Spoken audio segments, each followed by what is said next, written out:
here's the McNally Overdryve 7 Pro 2 that I've been using for my GPS for the past few months. We're going to talk about it in this video, but recently a really good friend of mine, Richard, a guy that I met through the videos, he's been watching me since almost the beginning when I just had a couple of hundred subscribers. He recently gave me this right here. This would be the Garmin Dezl OTR 800. And so in this video I want to talk to you guys about the differences. Originally I'd planned on using both of them for just a couple of weeks and seeing which one I liked better, but already I'm seeing such great differences in build quality and performance that I think my decision's going to come much quicker than that. So y'all stay with me, here we go. And this is why I do this, why I'm out here, why I keep that hammer down, flying by these road signs with home on my mind, with these wheels turning round, for my family and for my kids, for this life I wanna live. And this is why I do this.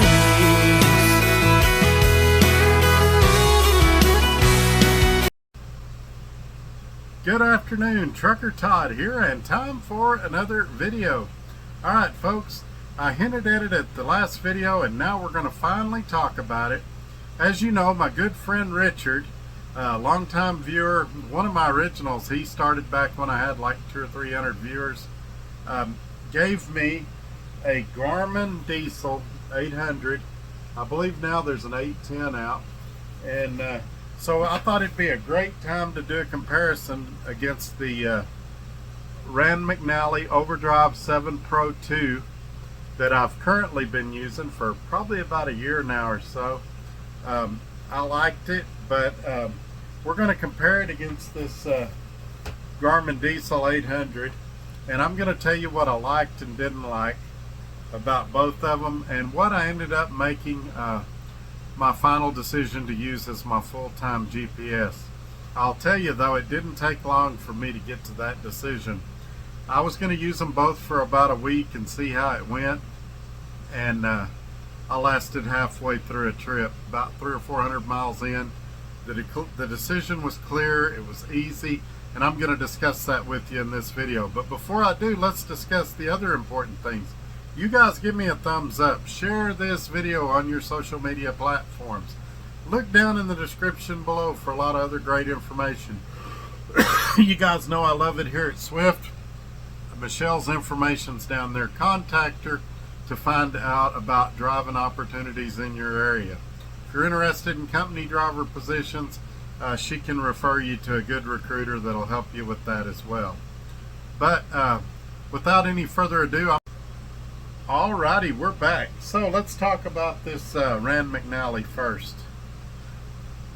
Not a bad unit. It does a lot of stuff, has a built-in webcam.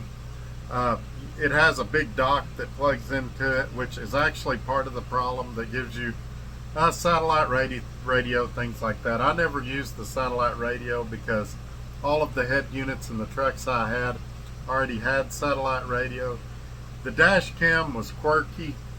It's here, it is adjustable, but the problem with it is where the mount sits, it blocks most of the view. This would really work better in Europe where people sit on the right hand side of the vehicle, because then you'd have a better field of view. Now I did find a few places on the windshield where I was able to successfully use the dash cam, but then I had problems with vibration. This is a very heavy unit, and you can see it's pretty thick, and if I'm being perfectly honest, its quality has a lot to be desired, build quality, things like that. But it was tried and true. It was what I'd used. I was familiar with it, knew where everything was in the menus. So my friend Richard gave me this Garmin Dezl 800, and I believe there's an 810 out now, and it was brand new, still in the box. And I said, well, I'm going to try it out. And immediately, just holding it, you can see it's thinner. you can see the build quality is a lot better.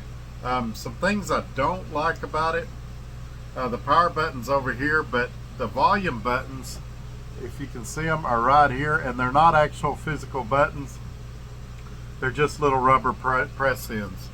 Also, the menu on this thing is really weird, but the mounts and everything are so much better, and the quality is so much better that about 300 miles into a trip, I threw the Rand McNally in the bunk, and I haven't thought about it since then. Now, let's talk about some things on this one. It does have where you can type in the address like all GPSs do, but I actually don't suggest you do that. So, for example, what I do is you say, okay, Garmin, and it'll bring up a deal kind of like Google Assistant or Siri or something like that. And I just say, take me to Swift Transportation in El Paso. And it'll find the terminal address and send me there. Or I'll say, take me to Walmart Distribution Center in whatever city, and it'll take me there. And of course I compare it with the address on my dispatch to make sure it's going to the right one. Now it does, you hook your hotspot to it or whatever internet connection you're using, and it routes for weather and traffic and all that. I have found a few discrepancies in here, but I'm constantly looking at my mileage, and if it varies a lot from my route, you can go in there and do route shaping and shape it back. Prime example of this, when I was going to Laredo the other day, it added about 70 miles to the trip because it showed it was 5 miles quicker, or 5 minutes quicker.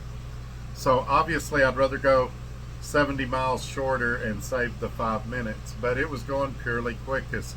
I haven't found a practical mileage routing solution on here yet. I'm still looking, still learning about this system, but it does have a straight line. If you want to see a straight line, I don't know why you'd want that if you're a pilot or something, but most of the time it's on fastest route, and most of the time it's really accurate. Like I said, I did notice that going down to Laredo from New Mexico.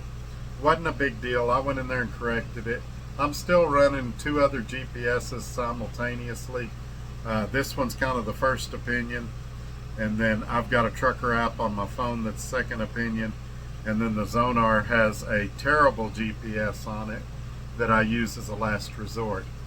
And so I couldn't be more happy with this. Main thing I want to say in this video, I'm definitely a Garmin fan now. I've definitely switched to Garmin, and I just wanted to thank Richard again for giving me such a great device, and I really appreciate it. So we're going to go ahead and wrap this video up. I want to tell you about what's coming on Friday. I'm currently at home, as you can see, in the camper. I'm still stuck on that. Swift is having driver appreciation this week, and I got to visit 2 of the terminals, and I won some stuff and I was given some stuff, and I want to share that with you, show you what I got, and kind of give you my opinion about driver appreciation this week at Swift. So you guys, I hope you'll tune in on Friday. Sorry the videos have been kind of thin lately, but I got a bunch of stuff coming. Next week we're going to talk about health insurance. I've been getting a lot of questions about health insurance lately, so we'll talk about that next week, and we're also going to talk about logos next week. You guys know I've been secretly working on mine. I think I've got something in mind, and I want to give you a few more details about that. So great time to make sure you're subscribed so you receive a notification when that stuff comes out. It's free to do, and it really helps me and the channel out a lot. All right, folks, have a great day. Bye-bye.